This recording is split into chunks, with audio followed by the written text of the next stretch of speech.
Danielle Barron is a senior writer for LA's Jewish Journal. Danielle, thank you for joining us tonight. I need to tell our viewers that you grew up and you went to school with Stephen back in Miami. And when you first realized that the man in the video was your childhood friend, when did you realize that? It was a couple of weeks ago when I saw the video in which James Foley was beheaded, and I was instantly horrified. Stephen was my hero. He was traveling to the most dangerous, troubled places on the planet so that he could report back stories of human suffering. He was someone who could not ignore pain and injustice. He felt responsible, and he had to respond. So you shared your first grade class photo from your temple, and I want to show it here. You tell us that Stephen Sotloff, there's in the top second row from the right, and you're on the lower right. You hadn't seen him in 15 years, but he actually reached out to you in 2010 to reconnect, right?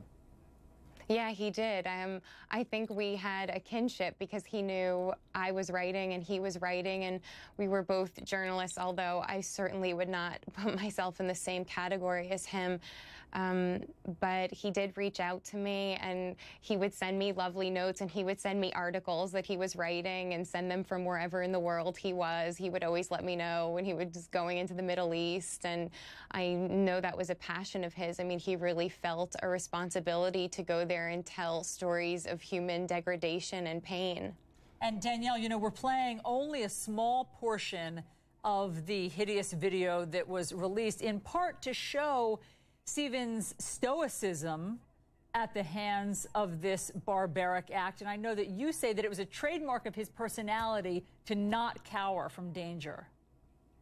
No, I mean, what I remember of him, and for some reason, he was one of those kids who just made an impression on you. I have such a powerful memory of him, even from such a young age. He was goofy and playful and fun and just so full of light and joy. And he was an incredible, beautiful soul and spirit.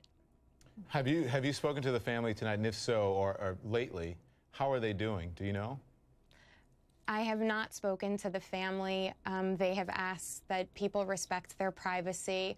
I can only imagine the horrific amount of grief that they're feeling at this moment. But I have been in touch with friends from home, and certainly people from the synagogue that Stephen and I both belong to. And it's just the whole community is grieving. It's a terrible tragedy. And I think anyone, you know, who cares about freedom of expression and human life should be appalled and saddened by this really horrific act. Yeah.